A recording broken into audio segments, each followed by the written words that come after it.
And there's the beep. So let's finish talking about plankton. Once again, that's organisms that live in the water column and either can't swim at all, like diatoms and groups like that we've talked about, or if they can swim, they can't swim strongly enough to fight typical currents. Some of them can control their depth. As we'll see, some of them routinely migrate from upper to lower layers of the ocean. But as far as fighting currents, they pretty much have to go with the flow. We talked on Monday about phytoplankton, which are photosynthetic. There's lots of bacteria that are phytoplankton, notably those tiny blue-green bacteria that are so abundant. And some protists, like diatoms and dinoflagellates, are phytoplankton. Zooplankton are heterotrophic, which means they eat other things. There are some protists that are zooplankton. We talked about radiolaria and foraminifera as two major groups of protist zooplankton. We also talked about there's a distinction between meroplankton and holoplankton. Meroplankton will spend part of their life cycle as plankton and part of it somewhere else, typically on the bottom. Jellyfish are a good example, but lots of animals do this sort of thing. Holoplankton are organisms that spend their entire life as plankton, spend their entire lives going with the flow, like the dude, I guess. Right. So I've said all I'm going to about phytoplankton, and we started looking at protist zooplankton, and today I want to cover the main groups. Is they're adapted to slowing down their sink rate as much as they can. Bear in mind, remember we talked earlier about Reynolds numbers and about how your size affects the forces that you feel as you move through a fluid, meaning that if you are very small, you're at a small spatial scale, inertial forces are weaker, viscous forces are stronger, and the flow around you is much more laminar. Remember that if you were shrunk to the size of a bacterium, swimming through water for a bacterium-sized critter would feel like swimming through asphalt for you.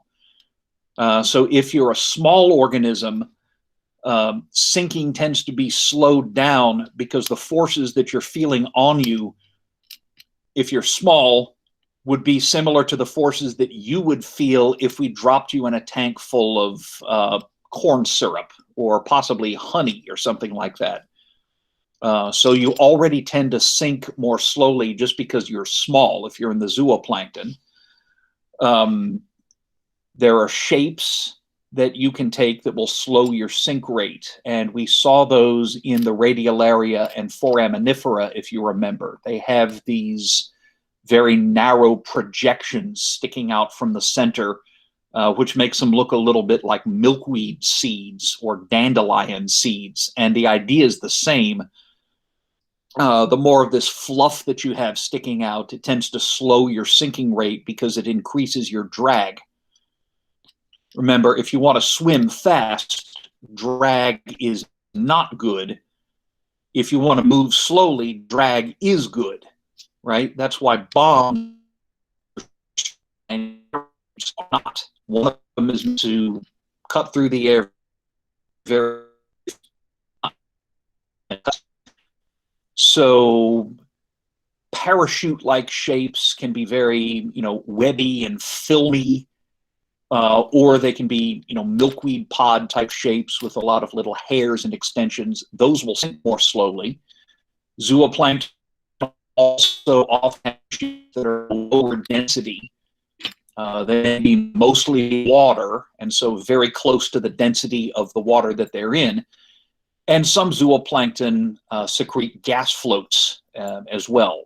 An example being a critter called the Portuguese man-o'-war that I think we'll see in a forthcoming slide. Or the snail that I showed you on Monday that blows a raft of air bubbles. That also helps. Zooplankton can try to swim, whereas like just being very low density and having a shape like a milkweed seed don't require any extra energy. Those are passive strategies. Zooplankton are also frequently transparent. That may be an anti-predator defense, because if the predators can't see you because you're transparent, it's a lot harder for them to eat you. Fair number of zooplanktic organisms are bioluminescent. We saw that with those dinoflagellates. They secrete light. We'll see this in a number of other critters as well. Many zooplankton, whether they're bioluminescent or not, but sometimes they'll use bioluminescence in something we call counter shading. And we'll see this again in other groups. If you think about it, if you're a predator and you're farther down in the ocean and you look up, you're looking towards the direction the sunlight is coming from, assuming it's day, and anything swimming or floating above you is going to be silhouetted against the sunlight coming from above and is going to look dark. If you are prey, you can counter that by making your belly side lighter in the first place. So you can blend in more with the lighter, with the ocean above you that's lighter because the sun is coming from that direction. You actually see this in land animals as well. It's pretty common for animals to have a lighter belly and a darker back. And the idea is that that is in part an adaptation to camouflage, because the lighter belly tends to compensate for the fact that the belly is usually in shadow. You'll see this in the paint schemes of military airplanes, who are also, flying against a bright background. That's the sky. So if you paint the belly light, then you blend in better against the bright sky. You'll see this in zooplankton as well. A brighter belly makes animals blend into the lighter surface of the ocean when you see them from below. You'll see various deceptive tactics in zooplankton. I'll try to show you some of those in a bit. And the last thing we mentioned is that zooplankton will often migrate vertically through the ocean over the course of 24 hours. That's called diurnal vertical migrations, or for short, BIOL migrations. This may avoid predators. Some planktonic organisms will drop down during the day but rise at night. It may also conserve energy, get them out of water layers that are too warm or something like that. So the big groups of animal zooplankton are copepods and krill. And then the third group is not really a biological taxon. It's just a descriptive group. They're the gelatinous zooplankton. Lots of animal groups have very delicate, translucent bodies that are mostly made of water, and that may depend on, having very low density in order to stay up in the planktic layers, although many of these guys can swim too. And we'll talk about cnidarians, ctenophores, salps, and cheetah gnats and sea butterflies in just a bit. So let's start with copepods. This is by far the dominant planktonic group in the oceans by mass. Copepods are members of the crustacea, so they are fairly distant kin to lobsters and crabs and crawfish and shrimp. Most of them are microscopic. The only ones I can think of that aren't really small are those that are parasitic. There are some parasitic copepods that latch onto the bodies of whales and fish and things like that, and those can get pretty big. But the free-living copepods tend to be maybe a millimeter long, maybe a little more, but not much more. That's actually a freshwater copepod, and it's one that you could see in typical samples of pond water around here. Every time I've looked at water from places like Lake Conway, we turn up critters that look like this. This one's called Cyclops. They've only got a single eye. It's that black spot in the middle of the head. The head's over on the right. They do swim, twitching their antennae. They actually use their antennae to swim as well as to sense. This particular one happens to be a female, and she's carrying her egg masses with her, which is typical for the freshwater ones. But there's also lots of them in the oceans. This one, Calanus, is sometimes said to be the most abundant animal genus on Earth. Each cubic meter of ocean water may contain millions of Calanus. Calanus feed on the phytoplankton. They'll just stuff themselves full of floating cyanobacteria and algae, dinoflagellates, and things like that.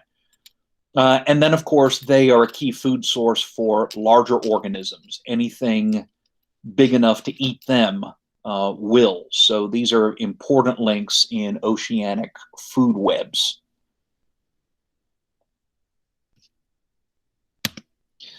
And then euphausids, a bit larger than copepods. Copepods are about millimeter size. These guys get a little bit bigger. This is northern krill. Krill belongs to a specific family. I guess it's a subclass of crustaceans called the Euphausiaceae, or you'll see them just called euphausids.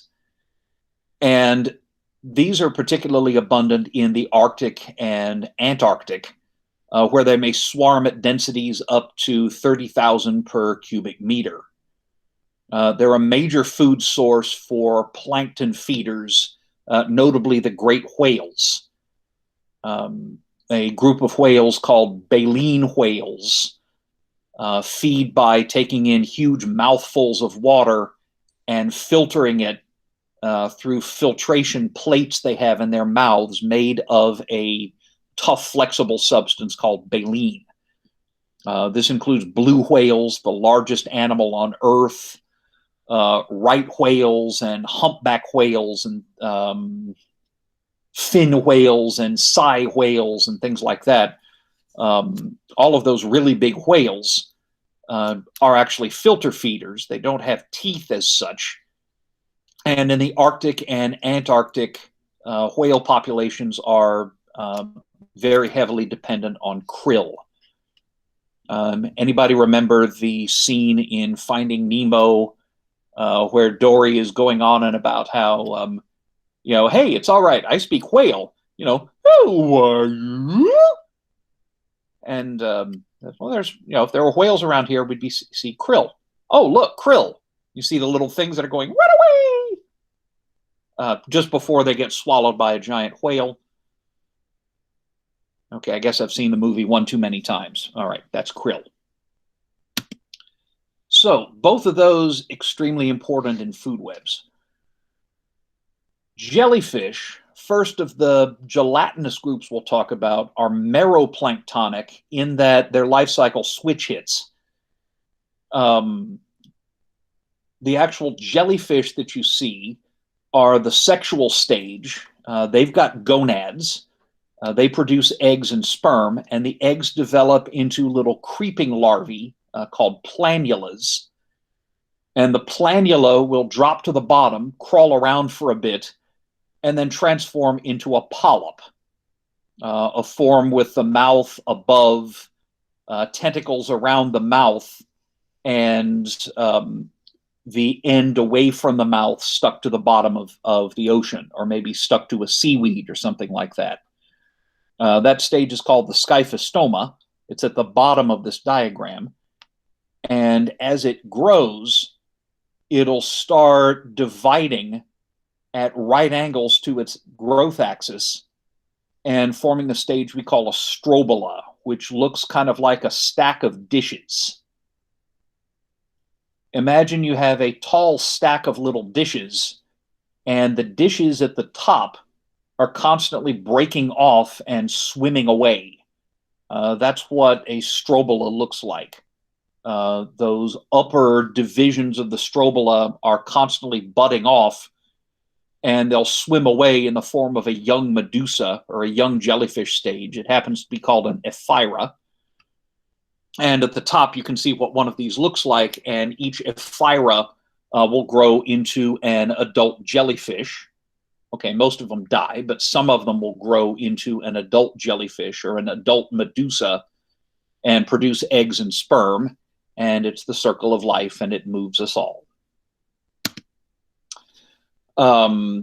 This one was actually first documented by somebody I used to know, a grad student. Well, when I knew her, she was a grad student at the University of California, absolutely crazy about jellyfish.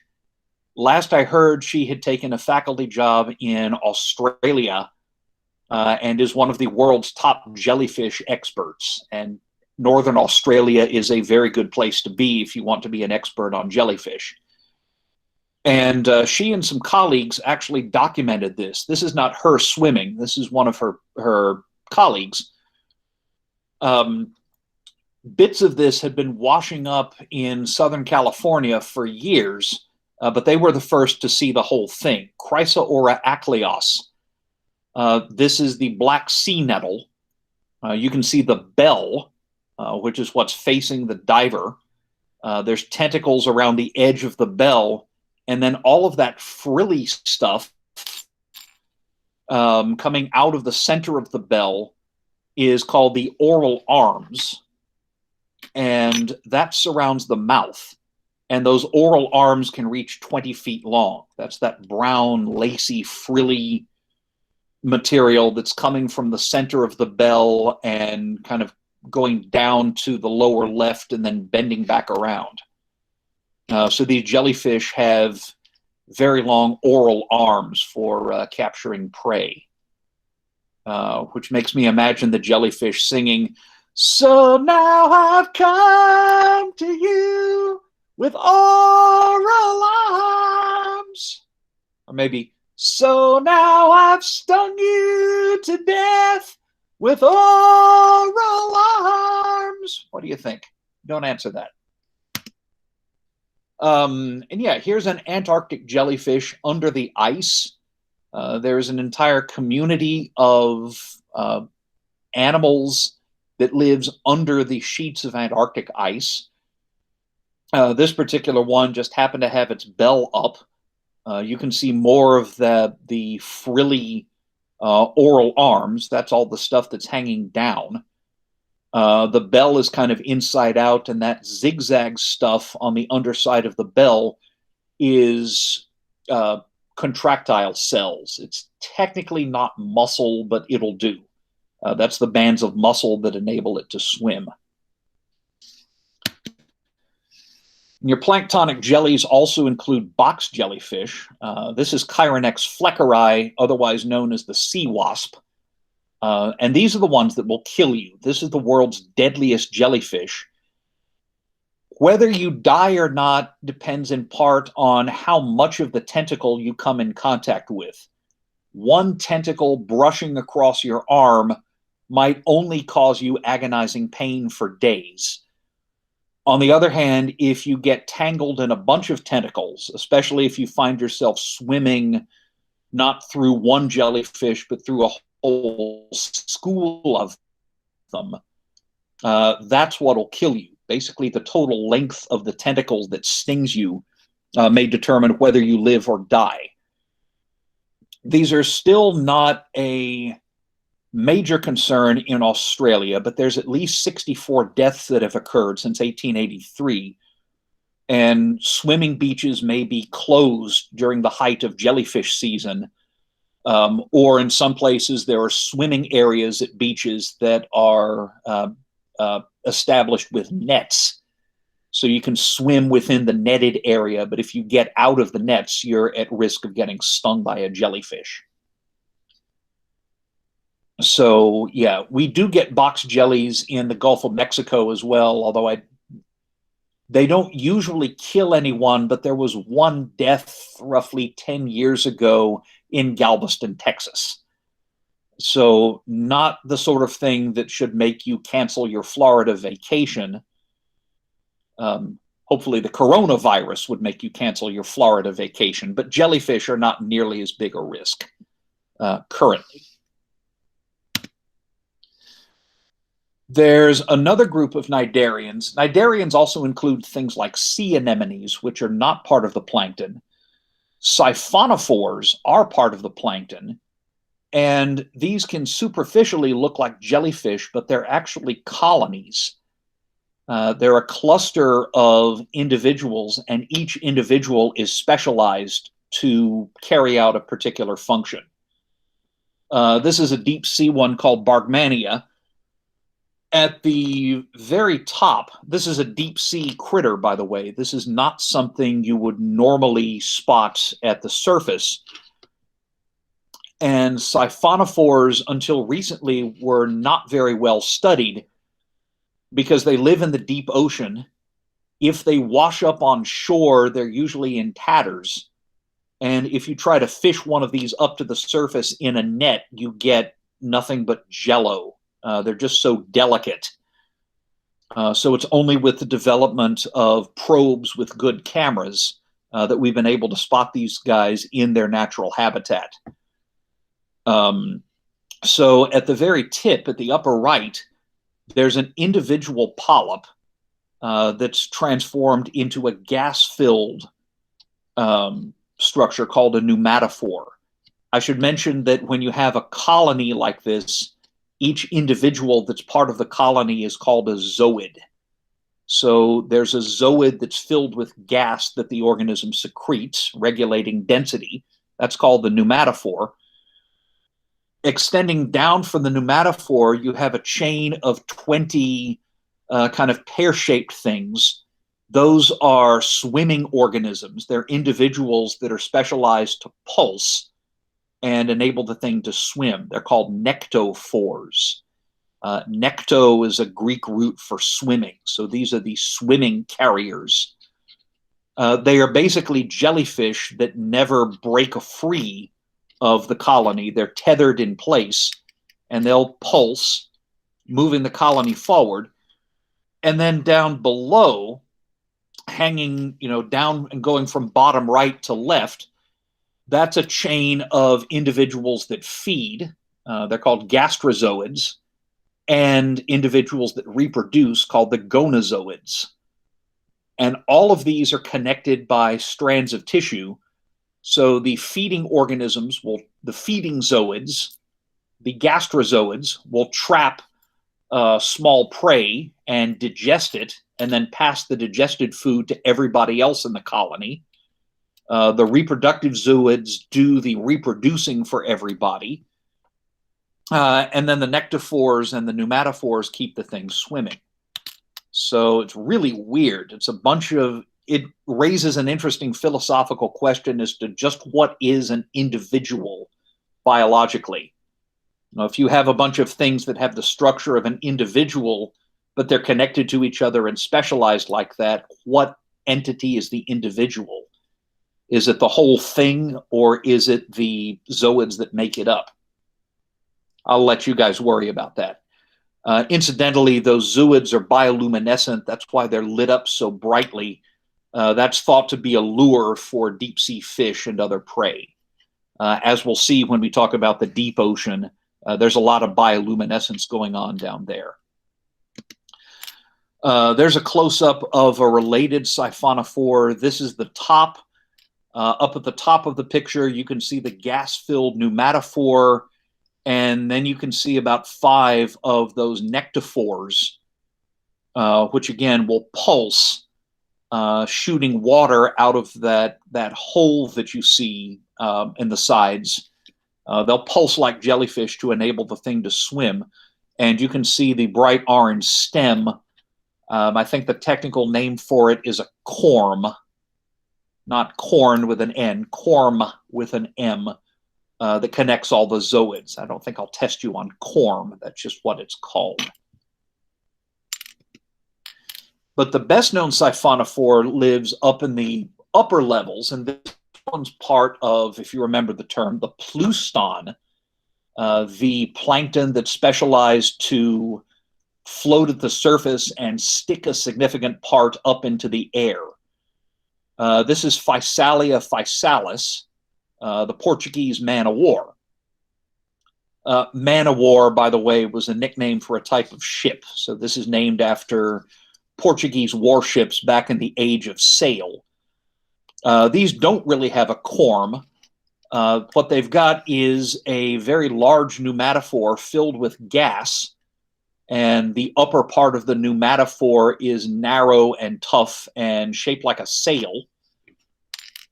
And hanging down from the pneumatophore, you have a whole bunch of feeding individuals called gastrozoids, and defensive individuals with lots of stings called dactylozoids, and reproductive individuals or gonozoids.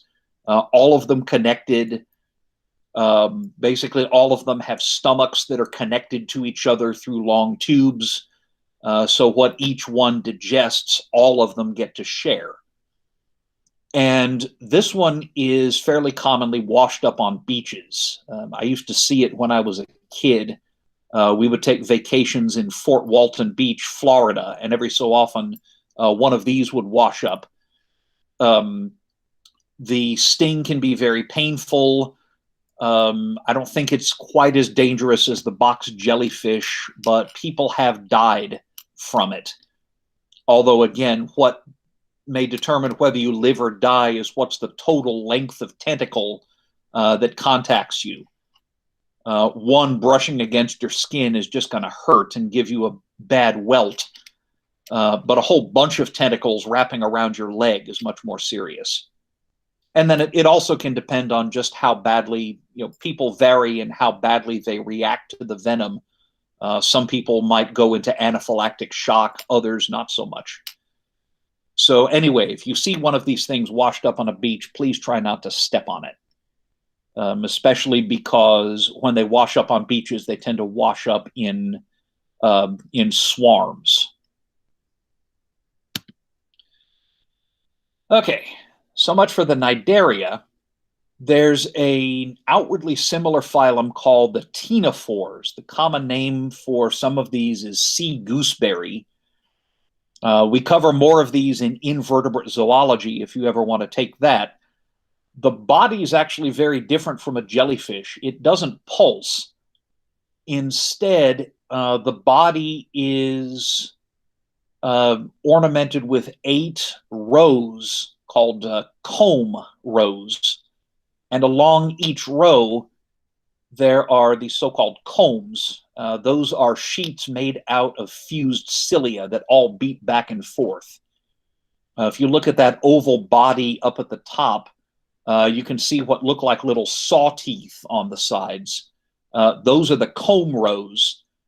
And those cilia that make up the combs all beat back and forth and enable the animal to swim.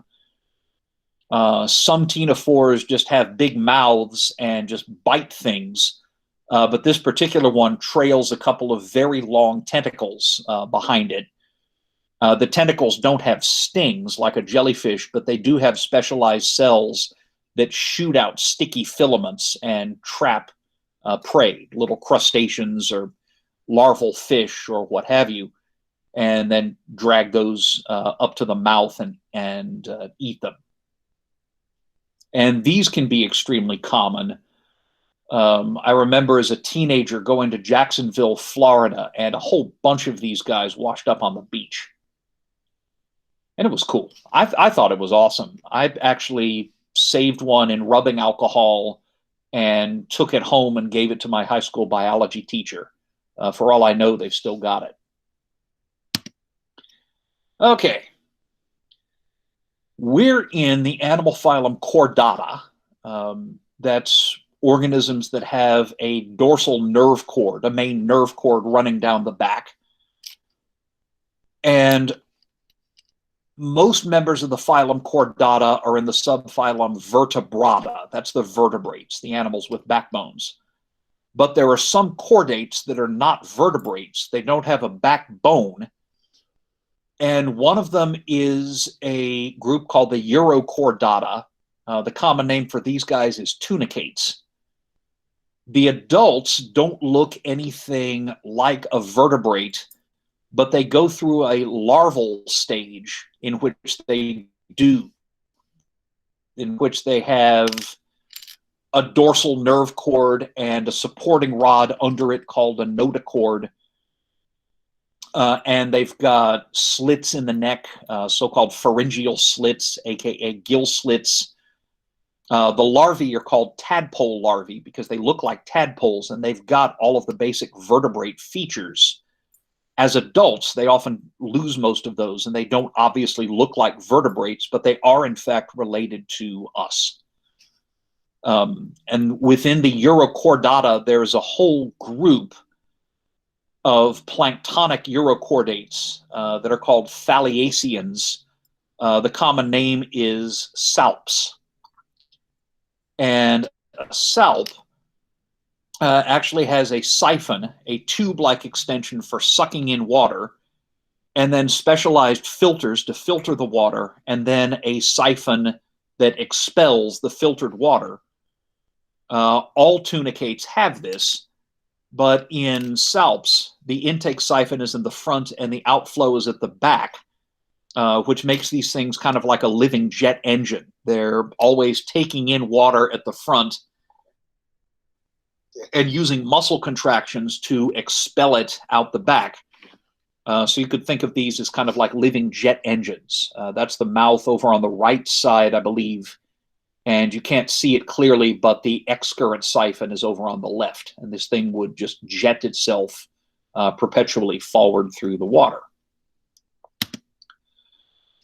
Many of them alternate between a solitary stage that reproduces asexually and a colonial stage that grows in these huge chains, chains of individuals that can reach several meters. So this is a chain of the asexual stage of a salp's life, made up of individuals called blastozoids. So again, we actually see the same theme in these guys as we do in siphonophores, even though they're not otherwise closely related, where instead of individual organisms, you have colonies. And in one subgroup of phaliaceans that happens to be called the doliolids, you actually get specialization. There are some zooids that feed and some that do the swimming. You get the same kind of organization as you do in siphonophores, even though they're otherwise not very close to each other. So you can find individual salps, but many species also go through this colonial stage, and the colonies can get quite large. Notice that they're also translucent. Remember, we mentioned a lot of planktonic organisms are as transparent as possible. This tends to go with them being low density if most of the tissue is just made of water. Another important group of plankton is a group of snails. Now, we saw that snail that floats on the bubble rafts, Janthina. We saw that one on Monday. But there's another specialized group called the pteropods. That's Greek for the wing foots. The foot is the part of the snail's body that the snail crawls on or uses to drive its Ferrari, if you think back to the joke we told at the beginning. But in pteropods, the foot is no longer used for crawling. It's evolved into a pair of wing-like lobes that flap back and forth, that the snail uses for swimming. So there you've got a live pteropod. They're tiny. That whole shell, well, the scale bar in red at the lower left is 1 millimeter, 1,000 microns. So you can see that whole shell is roughly a millimeter wide. So this is the size of a small sand grain. Some pteropods have shells. Others don't. This one is a very abundant species of a shellless pteropod, and the body is just kind of sac-like, and you can see the two wings, above and below. So this is a shellless pteropod, Cleone limacina, which somebody has attempted to nickname the sea angel because, well, it's constantly flapping its wings. So I guess it would look like an angel flying through the sky if you're on drugs. And pteropods, you rarely see them unless you're actively going out and looking for them. This is not the kind of shell that gets sold in tourist shops or something like that. You would not normally be able to pick up any on the beach, or if you did, it's doubtful you'd recognize them because the shells would look like sand grains. But out in the blue water away from shore, they can be abundant, up to 300 per cubic meter. You can find them from the surface all the way down to the depths. And they're another link in that food web. They feed mostly on microbes and in turn get eaten by small fish and things like that. So very important parts of this open ocean food web, even if it's not something that your average landlubber ever gets to see. Major predators in the plankton includes a phylum that is separate from anything else. And in fact, it's been very hard to figure out where it goes on the tree of life. It's not obviously related to anything else. It's the phylum Chaetognatha, bristle jaws. Cheetah, bristle, gnatho, jaws. The common name for these guys is arrow worms. They are not vertebrates, although they superficially look like fish. They're not that close to them. You can see the body's nearly transparent. There's a head up at the upper left, and I'll show you a close-up of that head in just a bit. Within the body, you can see that gut. That's that white stripe going from upper left down to lower right. The body's translucent, and they're hard to see because they're transparent, but there are fins. There's a tail fin, and then there's a couple of side fins, very long and narrow fins, kind of like the strakes on a missile. And what these will do is bend themselves and then suddenly release themselves and shoot forward. There's a reason they're called arrow worms. Their locomotion looks kind of like an arrow shooting itself forward. So they'll shoot forward and expand the spines that give them their name, bristle jaws. When they're swimming, the spines are retracted under a hood, which is what you see at the left. And then on the right, the jaws have come out and they're expanded, and those will pierce and drag to the mouth any little shrimp or copepod or anything like that. And again, this is not the kind of thing that you would ever normally find washed up on a beach or be able to recognize if you did see one. They're not particularly large. I want to say a couple of centimeters would be typical, maybe not even that always. But they are important as, primary and secondary, secondary consumers in the food web. They would prey on copepods and things like that, and then in turn be devoured by things like fish. So important links in this blue water planktonic food web that many people don't really ever get to see unless they experience that blue water planktonic food web in the form of cans of tuna, which are probably the top level carnivores in the open ocean food web. So yeah, if it wasn't for copepods and diatoms and dinoflagellates and the copepods that eat them and the chaetognaths that eat them, there would be no tuna salad sandwiches. So now you know. So I will go ahead and stop recording. So we're done with the recording part.